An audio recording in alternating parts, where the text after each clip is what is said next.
I paid off $60,000 of student loan debt. Here's how I did it. After college, I moved to Raleigh, North Carolina for my first ever real job. At the time, I had no financial obligations aside from my basic living expenses like rent, groceries, and gas. I paid my bills and then spent the remainder of my paychecks however I pleased. That was until my grace period came to an end and reality struck. I now had to start making $350 monthly payments for my student loan debt. At first, I adopted a mindset of, I guess I'll pay this off eventually, and simply accepted the fact that I'd be making these monthly payments for the next 25 years. That was until I stumbled upon personal finance blogs for the first time.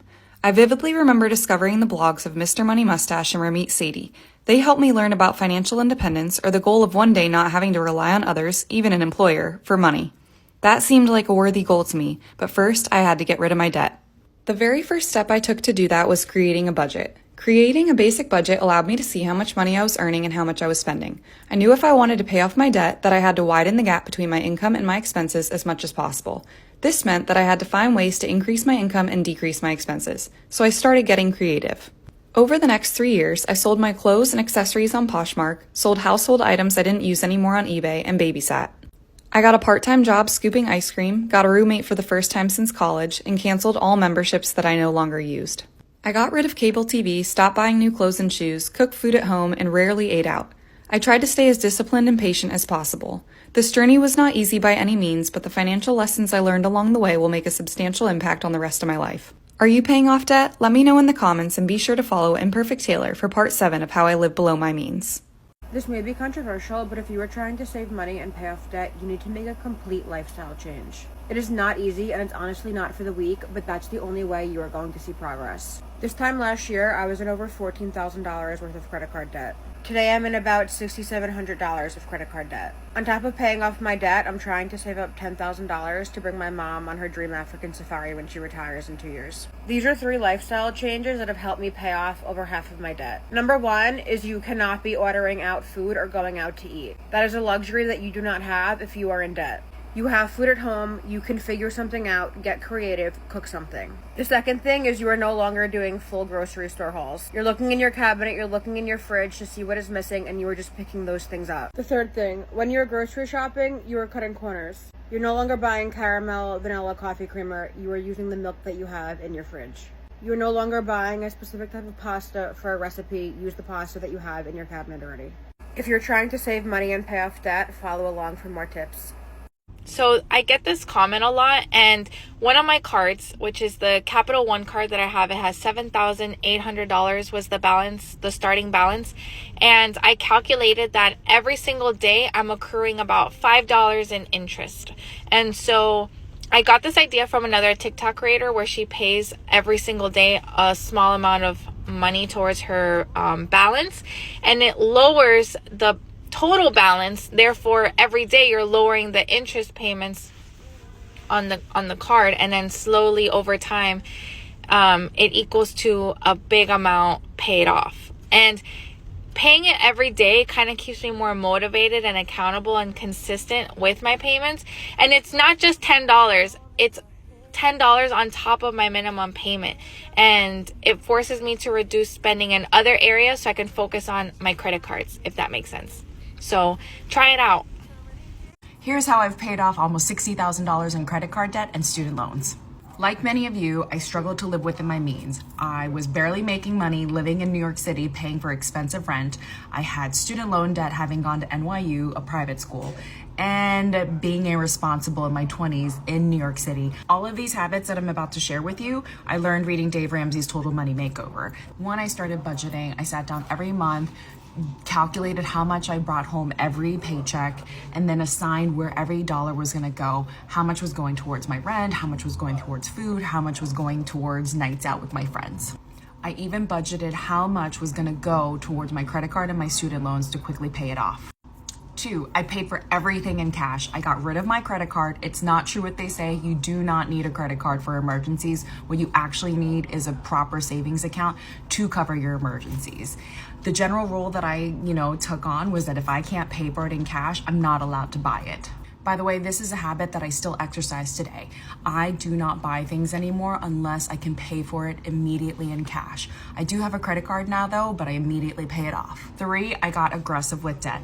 I started paying off the things with high interest first and then paid the minimums on everything else. The thing that was killing me at that time was the high interest on my American Express card. Something silly that I started doing but highly effective for me was I came up with a little chart, and every time I paid off my credit card payment and got closer to getting rid of debt, I just crossed it off and it became a game for me. When you're trying to get financially fit, what you realize is that it's not about how much money or how little money that you're making at your day job. It is absolutely about habits. However, it absolutely does help if you have supplemental income, and I found 2 avenues of supplemental income. The first one was I started blogging. That became a side hobby. At first, it was just a hobby. I did not see it as like a way to make some extra cash. However, brands started reaching out. I was making a couple $100s here and there, doing some sponsored posts when it started to become a thing, and that helped me pay off. 2, I started selling stuff on eBay. Even the like dress that you don't think anybody will buy, if you list it on eBay for like $20, somebody will buy it. Everything that you own has value. By the way, I still sell stuff on eBay to this day. And lastly, habit 5, I learned how to live with non-necessities and learned how to negotiate. I cut out cable, I cut out internet. Yes, I lived without internet for a really long time and went to all the coffee shops to use their free Wi-Fi. I learned how to call Amex and negotiate a lower APR. I called T-Mobile and asked for a cheaper plan just to save me a couple $100s a year.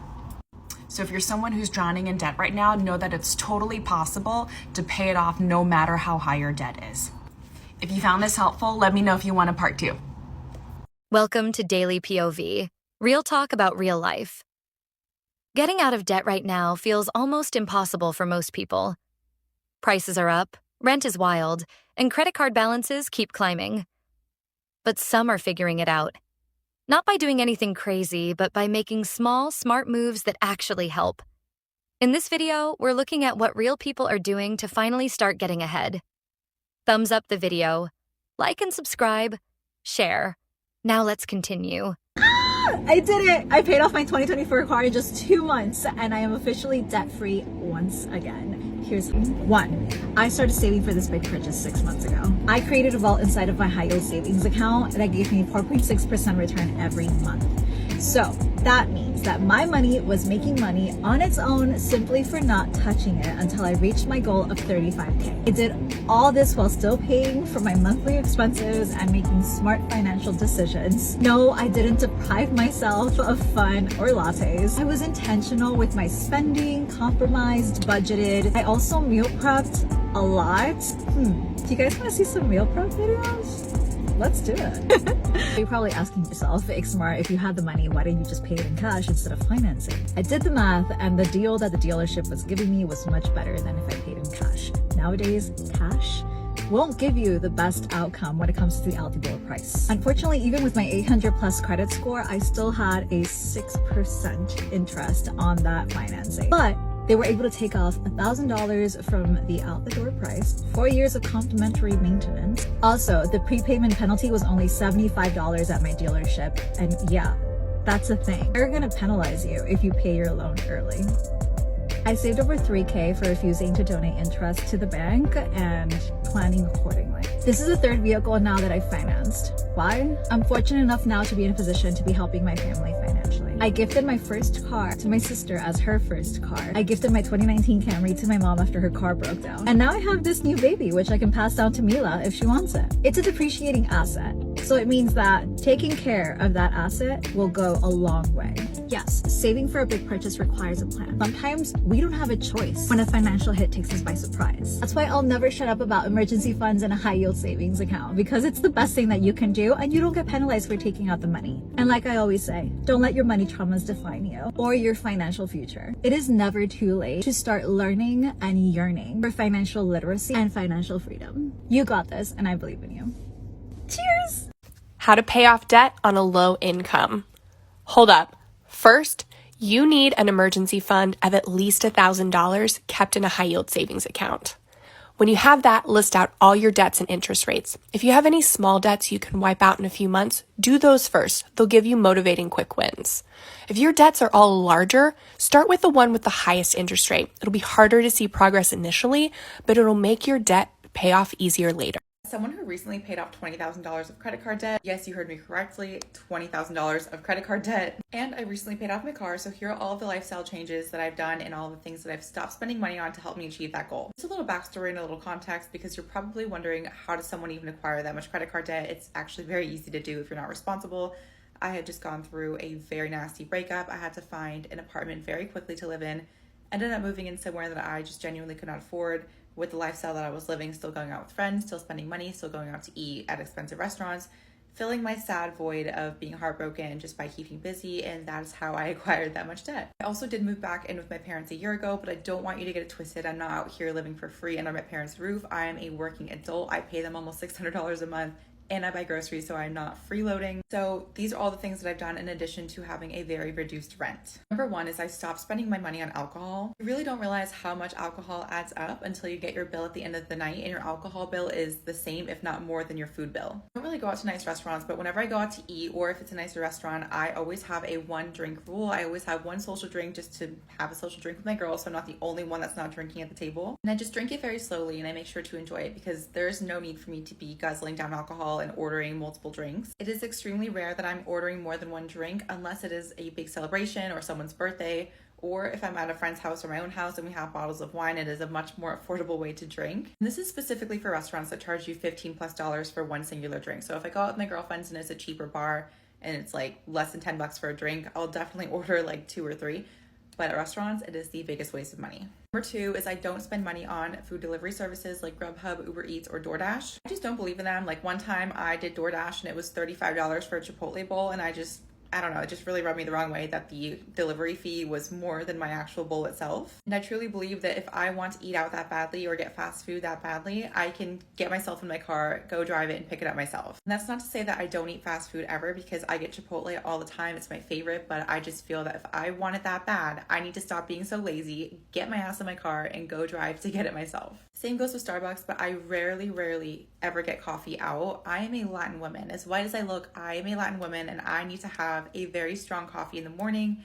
I don't drink anything other than like a cafe con leche or any kind of like Cuban coffee. So Starbucks, Dunkin', it just doesn't do it for me. One thing that really changed the coffee game for me was buying an Espresso Virtuo Next machine. It makes the best Italian coffee. It's very strong, it's very flavorful, very rich. Definitely worth it. Number 3 on the list is that I stopped buying new technology, especially for things that I already have. Like I already have the original AirPods. I don't need any new ones. When I got my first big girl corporate job out of college, I signed up for the iPhone upgrade program, and now looking back, it is the biggest waste of money. So essentially you would get a new iPhone every year, but you were just leasing the phone. So in addition to your phone plan bill, like you would be paying for the phone, but it would never fully be paid off because you would just pay monthly, send it back the next year when the contract was up, and then you get the newer iPhone, and then you keep on paying for that. Last November, I got that phone stolen in downtown Orlando, and I was still leasing it out. So I ended up having to buy out the phone and then purchase a brand new phone in addition to that. Bought myself the iPhone 14, and that is going to be my phone until the day it crashes. I promise you, your phone is just fine. Your gadgets are just fine. There's nothing extremely revolutionary about the next new gadget that you don't already have. Before, I really don't buy clothing that often. I used to buy a lot of trendy clothing pieces, and now they're just sitting in my closet. I had to give them away, give them to Plato's Closet, give them to Goodwill, because I just stopped wearing them. I started slowly building a capsule wardrobe instead, with more basic pieces that I could mix and match throughout the seasons. And for me, I live in Florida, so it's hot the majority of the year, so buying short sleeve pieces, shorts, jeans, things like that I would wear all year round is much more beneficial for me rather than buying the pieces that I'm seeing on my feed on Instagram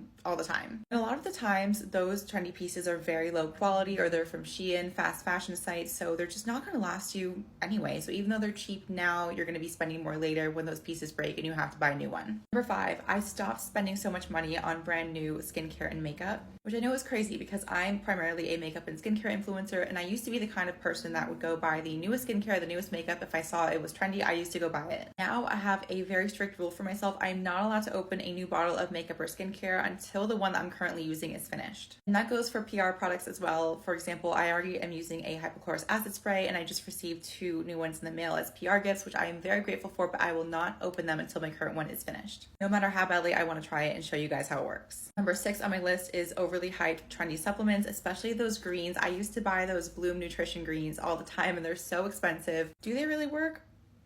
Questionable. Literally just eat your vegetables, get a generic magnesium supplement, get your generic multivitamin. That is all you need. You don't need these trendy influencer sponsored greens. I don't know. I feel like any kind of supplement or any kind of health product that's overly done, overly sponsored by influencers is not that great. You really have to stop and think to yourself, am I buying this because I need it, or am I buying it because everyone else has it? I feel like we're going through the whole fit tea epidemic that happened in 2014 with influencers promoting that and going through eating disorders all over again with these green supplements. They're just not worth it.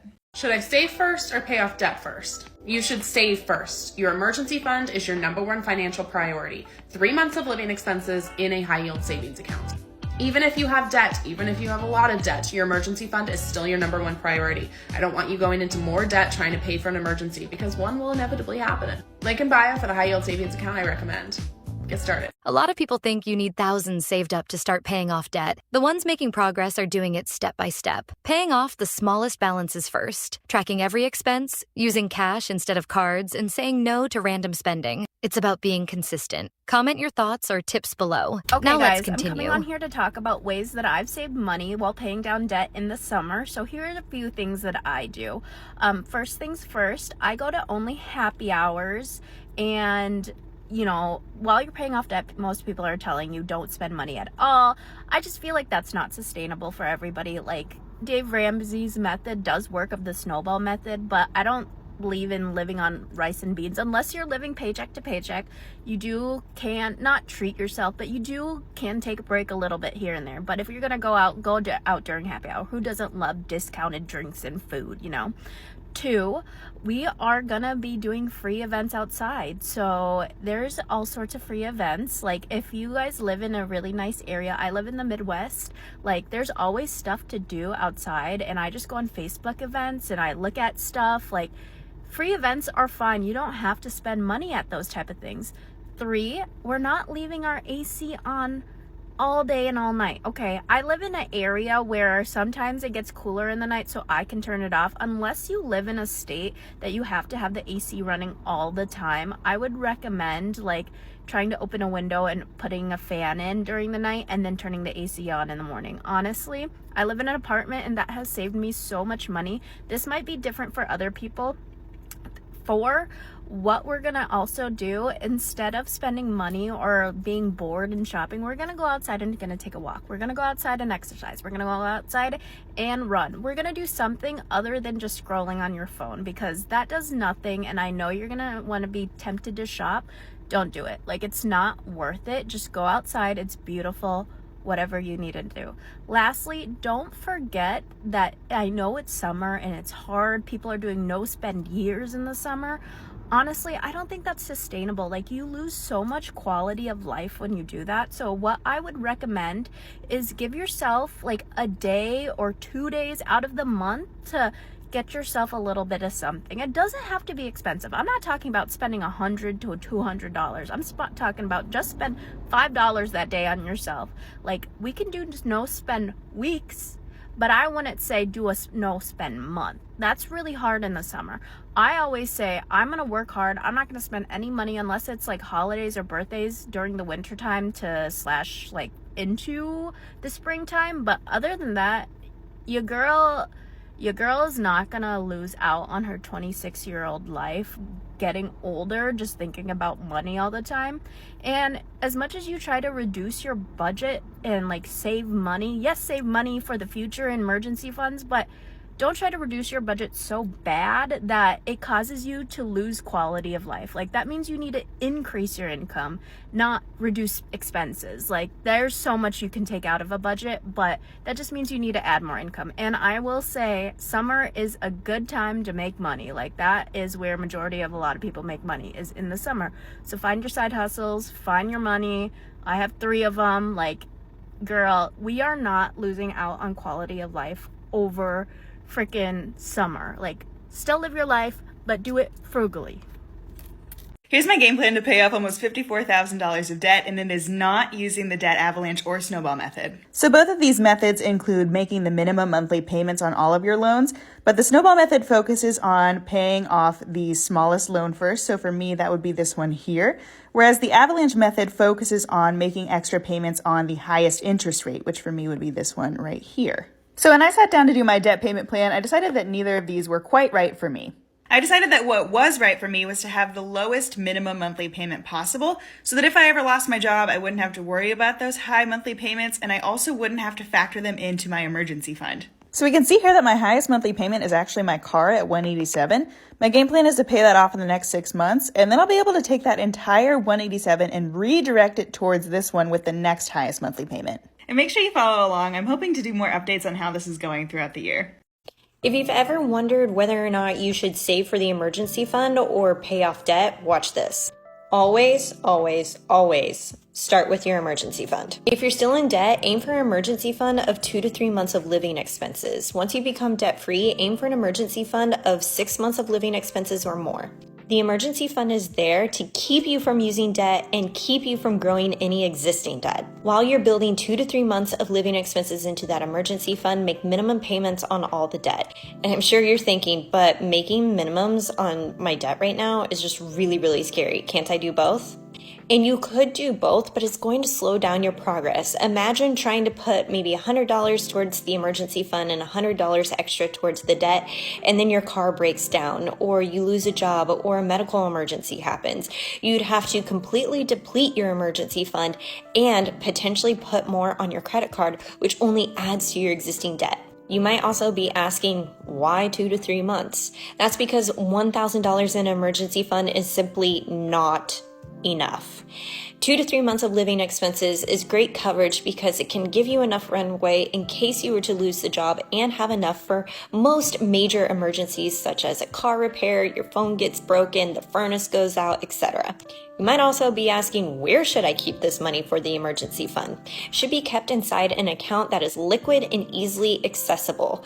Many times this looks like a savings account, but even better than a traditional savings account or money market account is a high yield savings account. A high yield savings account typically earns more interest than traditional savings accounts because there's not any overhead expenses like a brick and mortar location, a physical location, thus passing along the cost savings to their customers in the form of interest. If your bank is currently charging you less than 1%, run, don't walk, to open up your high yield savings account. The biggest offenders of those charging little to no interest include Chase, USAA, Navy Federal, Bank of America, Wells Fargo. If you are banking with any of these banks, get out now and go transfer to a high yield savings account. Banks like Ally, Capital One, Aspiration, Synchrony, Wealthfront are all earning over 3% on high yield savings accounts. Do yourself a favor, open these accounts today to get your emergency fund built up. If you learned something new, give this video a like and share with a friend. I used to have $0 in my emergency fund because every time I would try and save up some money, I would end up having to spend it. Now that I paid off $30,000 of debt and I became a budget coach, I'm going to give you the exact advice that I give to my clients when they're starting at zero. Let's start with some basic things that are not at all basic for most people. I know that when I was starting my budget, this was all new to me. So I always knew about like this idea of you should save money, right? Like you should have a savings, but like, what is that money for? What are you saving for? So everyone needs to have a basic emergency fund. And this is like your catch-all for anything that's unexpected, right? Like we're going to talk about how you plan for savings for certain things, but this is everything that like you didn't see coming. You had no idea. It's not that you just forgot that that subscription was going to renew or you forgot that, you know, the car would need an oil change. It's that you literally out of the blue didn't see it coming. It's a true emergency. So now in order to save up money for your emergency fund and stop depleting it every time some little thing comes up that you just forgot about, it's important that you're building up your sinking funds for all of the other things. So let's take car maintenance for an example, right? Like let's say your car needs new tires. Well, it's not an emergency that your car needs new tires. It's just that maybe you didn't save for it in advance. And so in order to start this process, It's a matter of like setting aside a little bit of money in sinking funds every month for these other things that are going to come due. These are called sinking funds. So this is how it's all connected. When you don't have sinking funds in place and you haven't saved up smaller amounts of money for all the other things that are going to come up throughout the year, you end up raiding your emergency fund for regular expenses. Ironically, the key to building and sustaining an emergency fund is to, like, number one, if you are paying off debt, you want to start sending minimums only to debt for a little while until you can cash flow some of these sinking funds. And then step two is to start cash flowing the sinking funds so that you have a fund for when your kids outgrow their current clothes and you have to go clothes shopping. Like, that's non-negotiable. It's not an emergency that they need new sneakers. Like, they just outgrew the old ones. And this happens to me and my kids all the time. So you're sending minimums to debt until you can start cash flowing your sinking funds. You are saving up money for your sinking funds, setting money aside for that stuff. Maybe if you send your kid to summer camp every summer, or maybe if you always go to a certain concert every summer and you know you're going to be spending the money on it, like, it's not an emergency when tickets go on sale. It's something that you need to be planning for and predicting and saving for. So those are steps 1 and 2. And then step 3 is that as you start building up your emergency fund, maybe it's $10, maybe it's $25, maybe it's $100 a month, whatever you can put toward it, you want to like safeguard it and protect it and truly only use it for emergencies. All right, so don't forget, sinking funds are the way you are going to win this game in the long run. Like, there is a huge leap between like monthly bills and your emergency fund, and sinking funds are the thing in the middle that so many people overlook and forget about, and they will literally make or break your budget. Okay, everyone, if you've got questions, drop them in the comments below. Every payment counts. Every small win matters. Getting out of debt is about progress, one step at a time. If you're on your own debt-free journey, keep going. You're not alone. Thanks for watching. Subscribe for more daily POV.